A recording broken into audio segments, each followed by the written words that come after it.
Les 2 dernières années, je me suis consacré au problème de la guérison dans la cure.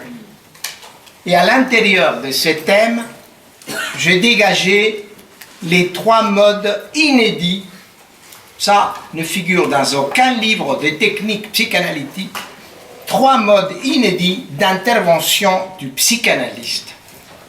3 modes inédits que je propose.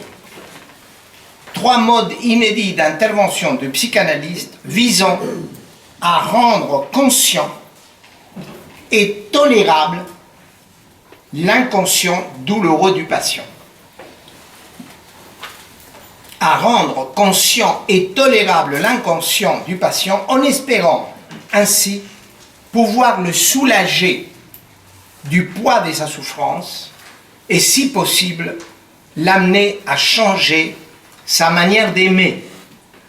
Plus j'avance, plus je constate que le problème majeur de nos patients, c'est qu'ils ne savent pas s'aimer eux-mêmes.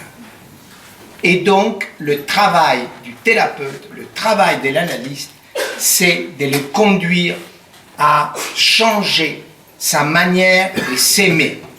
C'est-à-dire l'amener à être en accord avec lui-même. Avoir moins peur de lui-même. Moins peur de ce qu'il est, de ce qu'il ressent qu'il est. Bref, l'amener à être en paix avec lui-même. Je vous rappelle les 3 modes inédits d'intervention du psychanalyste dont je vous ai parlé l'année dernière. C'est un rappel. Premier mode, c'était la prosopopée interprétative. J'ai dû inventer ce terme, je n'avais pas d'autre choix, la prosopopée interprétative, à travers laquelle le thérapeute, en s'adressant au patient, fait parler et agir une personne absente de la séance, en général un proche. Vous l'avez entendu quand je vous ai présenté ça, ça m'arrive de dire au patient, et si je appelle votre maman? Ma maman, oui. Votre mère, oui. On va l'appeler, on va lui dire de s'asseoir là, sur le tabouret, et on va lui demander ce qu'elle pense de ce dont nous parlons. Et là, je me mets moi à dire comme si c'était la mère. Je parle. Ah, mais docteur, vous me demandez pour Albert? Eh bien, je dirais ta ta ta ta ta ta. Ça, c'est la prosopopée. Le second mode est celui de l'interprétation narrative. Ce n'est pas une interprétation courte, brève, c'est une narration. C'est une interprétation narrative où le thérapeute emplit, habité de la scène fantasmatique inconsciente, empli de la scène fantasmatique inconsciente qu'il suppose à l'origine des troubles de son analysant, habité de cette scène et sûr du moment propice pour lui faire part au patient, pour s'adresser au patient, il faut trouver le moment propice. Lui raconte la dite scène avec des mots simples, mais aussi dramatiques. Des mots qui permettent au patient de s'identifier au personnage principal de la scène. Je dis que l'analyste est empli de la scène fantasmatique inconsciente. Je n'ai pas trouvé de meilleurs mots que empli, habité. Mais j'aurais dû dire que l'analyste hallucine la scène fantasmatique de l'inconscient du patient. Il hallucine. Je devrais dire mieux, il hallucine volontairement. C'est une concentration et une hallucination volontaire de la scène fantasmatique inconsciente. À ces propos, je vous avais donné l'exemple de ma longue intervention narrative auprès de l'homme en noir. Je pense que vous vous souvenez. Troisième mode, inédit toujours, que nous avons étudié, c'est celui de l'interprétation gestuelle, où l'analyste parle, certes, mais surtout se lève du fauteuil, il se lève du fauteuil et mime l'action dramatique ou les gestes dramatiques caractérisant la scène fantasmatique. Donc l'analyste se lève du fauteuil et mime. Quelquefois les thérapeutes miment non pas l'action dramatique du fantasme que lui perçoit, mais mime le comportement du patient au moment où il vit son symptôme. Il me vient ici à l'esprit le cas de François, un jeune obsessionnel qui, entre autres troubles, cassait les poignées des fenêtres à force de vouloir chaque soir s'assurer qu'elles étaient hermétiquement fermées. Si hermétiquement fermées qu'aucun intrus ne pouvait pénétrer dans la maison.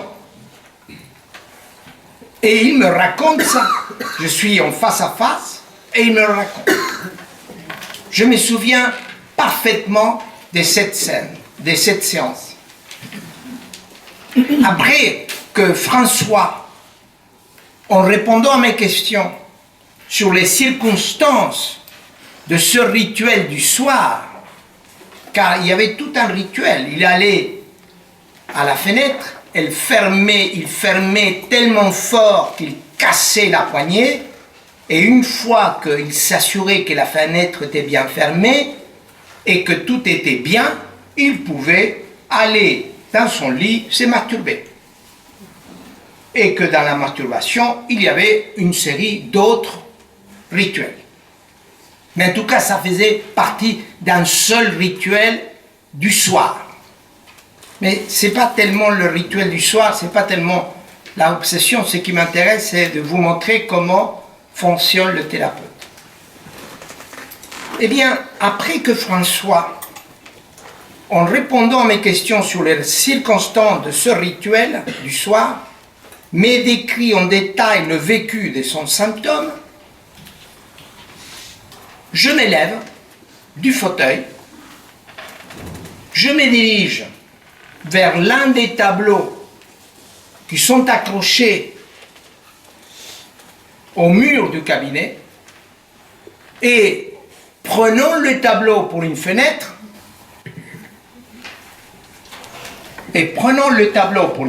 lui il est assis là, moi je suis debout, lui il est assis, il me regarde, j'ai le tableau ça, et je dis donc, vous prenez la poignée, j'ai imaginé comme si le tableau était la fenêtre, j'ai dit vous prenez la poignée et vous la fermez comme ça, jusqu'à quelquefois la casser. Et alors il me dit, non, c'est pas comme ça.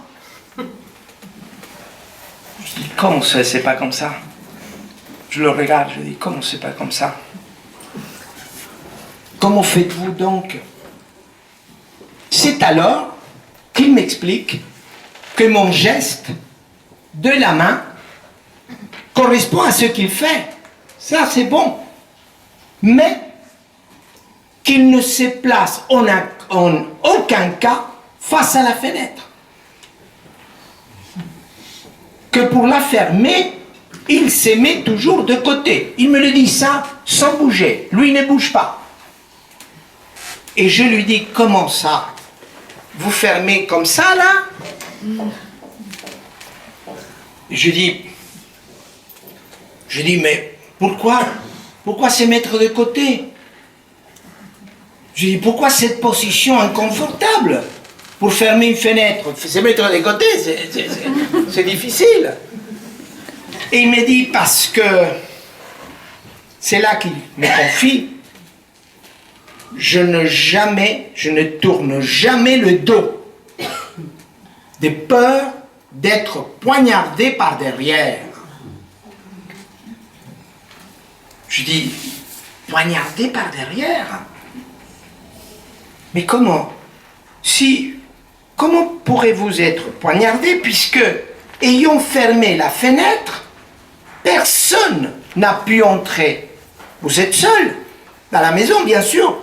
Il y a vos parents qui dorment à l'étage. De qui avez-vous peur? Il n'y a personne dans la maison. Si vous fermez pour que personne entre, il reste silencieux et je comprends intérieurement, sans mot dire, je dis rien, que probablement la mère de son fantasme, à laquelle il est si soumis, peut se transfigurer pour lui à tout instant en un monstre sanguinaire. À ce moment, la seule parole que j'ai choisi d'avancer fut de lui dire que la personne capable de le menacer par derrière était, mais je le dis avec une touche, je n'ai pas voulu trop dire. Je dis, mais peut-être je ne vois rien d'autre que votre mère, puisque elle dort. C'est peut-être elle qui vous menace.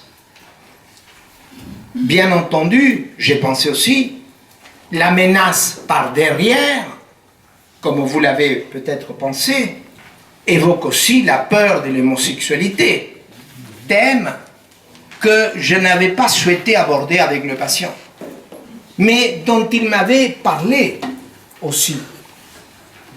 Mais je n'ai pas voulu parler ni trop nettement sur la mère assassine, ni sur la homosexualité. Mais ce qui m'intéresse vous dire ce soir, c'est que si je ne m'étais pas levé de mon fauteuil pour mimer son symptôme, je n'aurais jamais pu savoir que dans son fantasme obsessionnel, la figure de sa mère était l'être le plus adoré. Elle avait une relation fusionnelle avec cette mère, mais aussi le plus diabolique. Le plus diabolique et dangereux. Mais ça, je ne l'aurais jamais su si je m'en tiens à ce que nous faisons d'habitude, de demander au patient, il nous dit pas. Voilà, je voulais vous donner l'exemple. L'année dernière, je vous ai donné l'exemple de la main qu'on touche. Ce soir, je vous donne l'exemple du mimétisme, de mimer de la part du thérapeute. Mais en tout cas, je voulais vous faire sentir l'intérêt de ces trois modalités d'intervention du psychanalyste qui sont la prosopopée interprétative, l'interprétation narrative et l'interprétation gestuelle. Bien entendu, ces modalités d'intervention thérapeutique, je devrais dire de percée thérapeutique, je dis percée thérapeutique, je n'ai pas dit que ce jeune homme, François, ne travaille plus avec moi maintenant. Il va beaucoup mieux, énormément mieux, et sans médication, alors qu'il souffrait d'une névrose grave, dont des rites envahissants et paralysants, et dont c'est un de mes patients dont je suis le plus fier d'avoir réussi à pouvoir l'améliorer de ses symptômes sans médication et seulement avec un travail comme dont je viens de vous donner un exemple. Bon, enfin, ça me vient parce que j'utilise l'expression percée thérapeutique. Eh bien, ces modalités d'intervention thérapeutique ne peuvent surgir chez l'analyste qu'après la phase initiale de la cure.